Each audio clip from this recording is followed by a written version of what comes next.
com o Henrique Carmo, que vai nos contar que a Comissão de Constituição e Justiça do Senado aprovou novas regras para prisão preventiva.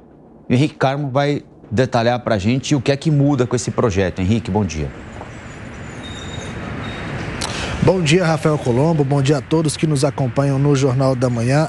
Foi aprovado ontem esse projeto de lei que, na prática, ele endurece a liberação de pessoas que foram presas em flagrantes e levadas para as tais audiências de custódia. Na prática, ele define regras mais objetivas para que os juízes possam definir se essa pessoa que foi presa em flagrante pode ser liberada ou se ela deve ser presa preventivamente enquanto aguarda pelo julgamento. E aí entram alguns critérios que devem ser observados por esses juízes, de acordo com a proposta. Esses critérios são: se existem provas da reincidência do criminoso, também se o crime foi praticado com violência ou grave ameaça contra a pessoa, também se o preso tiver sido liberado em alguma audiência de custódia anterior e se o criminoso tiver cometido delitos enquanto era alvo de alguma investigação ou de algum inquérito. Além disso, os magistrados deverão observar também se existe o risco de fuga desse preso, também se existe o risco desse preso influenciar ou atrapalhar alguma investigação e, claro, se ele faz parte de alguma organização criminosa. A proposta define que a decisão dos juízes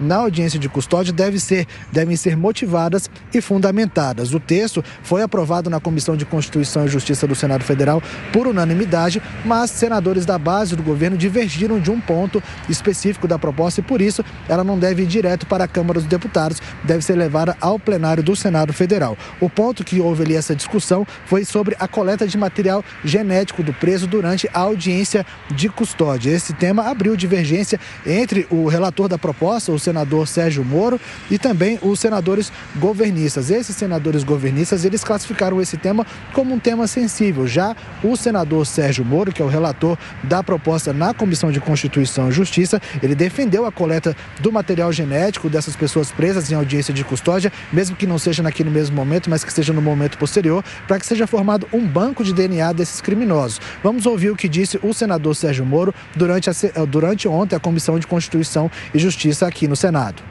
O juiz decide.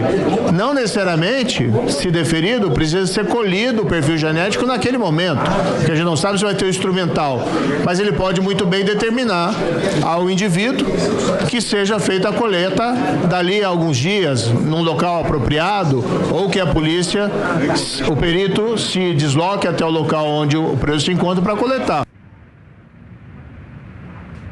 A proposta ainda define que para a coleta desse DNA, desse material genético, deve ser solicitada pelo Ministério Público ou pela polícia em casos com crimes praticados com violência e grave ameaça, também crimes sexuais e também participação em organização criminosa. Para se ter uma ideia, hoje a legislação só permite a coleta de material genético de pessoas presas já condenadas por crimes contra a vida, também crimes sexuais e praticados com violência grave. Esse projeto de lei ele é de autoria do ministro do Supremo Tribunal Flávio Dino, quando ainda era senador, e agora, se for aprovado no Senado Federal, ele segue para ser analisado na Câmara dos Deputados. Rafael Colombo. Valeu, Henrique. Henrique Carmo, ao vivo e direto de Brasília.